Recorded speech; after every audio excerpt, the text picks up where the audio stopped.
దేవునికి దగ్గరగా ఉన్నాము. परमेश्वर के करीब है. దేవుడు మమ్మల్ని విడిచిపెట్టలేదు. परमेश्वर हमें नहीं छोड़ा. మాకు దేవుడు దగ్గరగా ఉన్నాడు. परमेश्वर हमारे पास है. సాగిపోతున్నాము. हम आगे बढ़ रहे हैं. 50 మంది కంటే ఎక్కువ ఎవరు ఉండరన్నారే. और 50 से ज्यादा नहीं रहेंगे. ఈ 3 దినాలు ఎన్ని లక్షల మంది ఉంటారు? और ये 3 दिनों में इतने लाख. ఎంత మందికి విస్తర వేసి భోజనం వడ్డించగలిగాము? कितने लोगों को हमने भोजन खिला सके हैं. ఎన్ని ఆలయములు కట్టబడ్డాయి? कितने मंदिर बनाया गया. ఎన్ని సంఘాలు కట్టబడ్డాయి? कितने कलीसिया निर्माण की సంఖ్య ఎంత విస్తరించింది? और कितने जो जमावड़ा बढ़ा गया. ఇక అబ్రహాము జీవితంలో और भी अब्राहम के जीवन में ఇంకొక పరీక్ష ఏమిటి?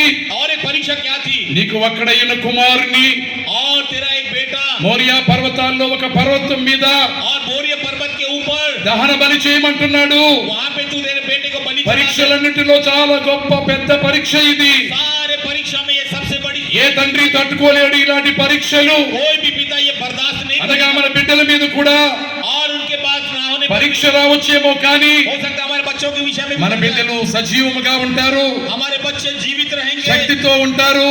भक्ति में रहेंगे. దేవుడు తన పోలికలు మన బిడ్డలకు అద్దుతాడు.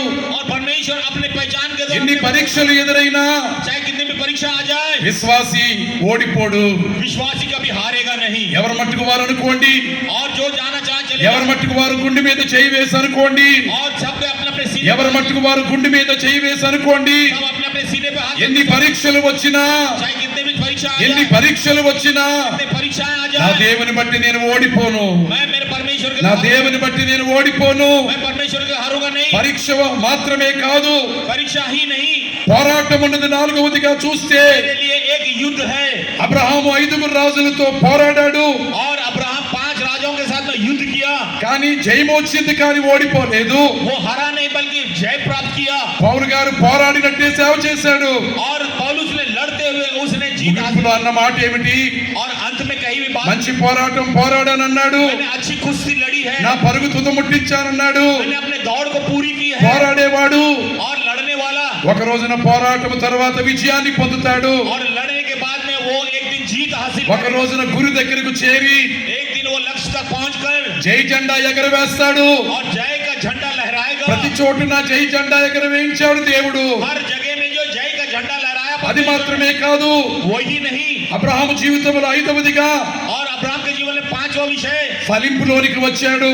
और वो कम में आ गया. హెబ్రీ పత్రిక 6వ అధ్యాయం 13 నుండి और इब्रानी उसका 6 का దేవుడు అన్న మాట परमेश्वर ने कही हुई बात పౌలు గారు జ్ఞాపకం చేస్తున్నారు. और पौलुस याद करता है. నిశ్చయముగా ఖాయముగా और निश्चय ये कार्य నేను నిన్ను ఆశీర్వదిస్తాను, मैं तुझे आशीष दूंगा. నిశ్చయముగా నిన్ను निश्चय मैं విస్తరింపచేస్తాను. तुझे फैलाऊंगा. ఆ మాట నమ్మి वो सारी बातें అబ్రహాము ఓర్పుతో సహించి अब्राहम ने सहनशीलता के ఆ साथ में వాగ్దాన ఫలము పొందాడు.